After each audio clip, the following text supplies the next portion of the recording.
बीते कुछ समय से उत्तर प्रदेश की सियासत में सत्ता पक्ष और विपक्ष के बड़े नेताओं के बीच में सोशल मीडिया पर एक अलग तरह की बयानबाजी देखी जा रही है। समाजवादी पार्टी के राष्ट्रीय अध्यक्ष अखिलेश यादव उत्तर प्रदेश के उप मुख्यमंत्री केशव प्रसाद मौर्य को परोक्ष और अपरोक्ष रूप से निशाने पर लेते हुए नजर आ रहे हैं। पिछले कई दिनों से सोशल मीडिया पर इस वॉर में उत्तर प्रदेश के उप मुख्यमंत्री केशव प्रसाद मौर्य भी लगातार हमलावर होकर जवाब दे रहे हैं, लेकिन सियासी गलियारों में इस बात की चर्चा ज्यादा हो रही है कि आखिर अखिलेश यादव उप मुख्यमंत्री केशव प्रसाद मौर्य पर बयान देकर क्या कहीं और तो निशाना नहीं साध रहे हैं। जानकार कहते हैं कि सपा मुखिया इस तरह से न सिर्फ पीडीए को मजबूत करने की कोशिश कर रहे हैं, बल्कि केशव प्रसाद मौर्य पर निशाना साध कर पिछड़ों को भी अपने हिस्से में ज्यादा करने की जुगत में है। बीते कुछ दिनों से सोशल मीडिया पर अखिलेश यादव ने परोक्ष रूप में अपरोक्ष रूप से उत्तर प्रदेश के उप मुख्यमंत्री केशव प्रसाद मौर्य को निशाने में लिया है। आप सब देख रहे हैं, हम तमाम रिपोर्ट उस तरीके की बना रहे हैं। बीजेपी की कार्य समिति के बाद जब केशव प्रसाद मौर्य वापस दिल्ली से लखनऊ पहुंचे तो अखिलेश यादव ने ट्वीट करते हुए लौट के बुद्धू घर को आए लिखा था। आपको याद होगा, वैसे अपने ट्वीट में अखिलेश यादव ने किसी का नाम नहीं लिया था, लेकिन सियासी गलियारों में यह उत्तर प्रदेश के मुख्यमंत्री उप मुख्यमंत्री केशव प्रसाद मौर्य के लिए ही ट्वीट था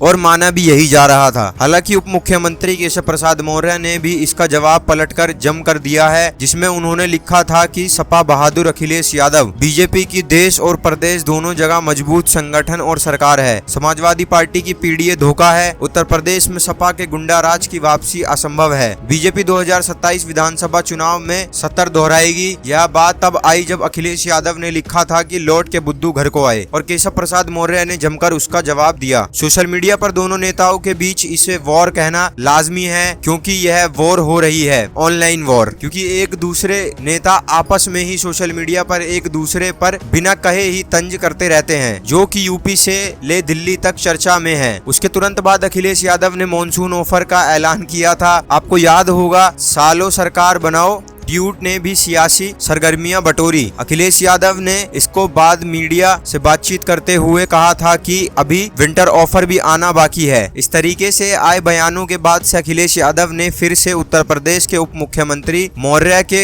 निशाने पर लिया। समाजवादी पार्टी के राष्ट्रीय अध्यक्ष अखिलेश यादव ने कहा कि केशव प्रसाद मौर्य दिल्ली की मोहरा बन गए हैं, दिल्ली के वाईफाई के पासवर्ड है। इस पर केशव प्रसाद मौर्य ने कहा, एक बार फिर से पलटवार करते हुए उप मुख्यमंत्री ने कहा कि अखिलेश यादव को निशाने पर लिया। केशव प्रसाद मौर्य ने कहा कि कांग्रेस का मोहरा बन चुके हैं सपा बहादुर अखिलेश यादव। बीजेपी को लेकर गलतफहमी पालने, अति पिछड़ों का निशाना बनाने, अपमान करने की जगह सपा को समाप्त होने से बचना पर ध्यान देना चाहिए। बीजेपी 2027 में दोहराएगी, कमल खिलेगा और खिलता रहेगा। दरअसल अखिलेश यादव की ओर से केशव प्रसाद मौर्य को निशाने पर लिया जा रहा है। सियासी गलियारों में इसके भी मायने हैं। राजनीतिक जानकारों का कहना है कि अगर सियासी तौर पर अखिलेश यादव को किसी को निशाने पर लेना है तो वह उत्तर प्रदेश के मुख्यमंत्री योगी आदित्यनाथ हो सकते हैं, लेकिन वह पिछड़े समुदाय से आने वाले उप मुख्यमंत्री केशव प्रसाद मौर्य को टारगेट कर रहे हैं। जानकार कहते हैं कि इस वक्त भारतीय जनता पार्टी में जिस तरह की चर्चाएं हो रही हैं, उसमें केशव प्रसाद मौर्य पर निशाना साधक अखिलेश यादव उनसे ही समर्थकों में से एक संदेश देने की कोशिश कर रहे हैं कि उनके नेता के साथ अच्छा नहीं हो रहा। अखिलेश यादव यूं ही ना ही समाजवादी पार्टी इनके दिनों से संभाल रहे हैं, उनका एक तीर से कई निशानों वाला एंगल है। फिलहाल इस वक्त अखिलेश यादव और केशव प्रसाद मौर्य के बीच जो वॉर चल रही है, जो जुबानी जंग चल रही है, उसको बहुत ही सारे मायनों से देखा जा रहा है। बहुत सारे मतलब हैं, क्योंकि राजनीतिज्ञ कभी भी यूं ही नहीं कुछ कहते हैं, ना यूं ही किसी की सुन लेते हैं।